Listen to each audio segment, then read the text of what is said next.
Hi everyone, welcome back to this channel. In this tutorial, I will show you how to unlock the cute snuggle interactions with Panda in Heartopia. So in Heartopia, lets you interact with different wild animals around the map, and the panda is one of the cutest. And if you want these cute snuggle actions, you will first need to reach bond level 5 with the panda. And to increase your bond level, make sure to feed the panda every day. And its favorite foods are bamboo, and then apple and corn.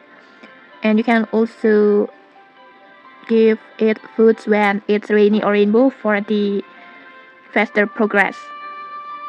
And once you reach on level 5, just walk close to the panda, this one, and the next just tap the interactions icon like this, and the next just tap on this snuggle icon, this one.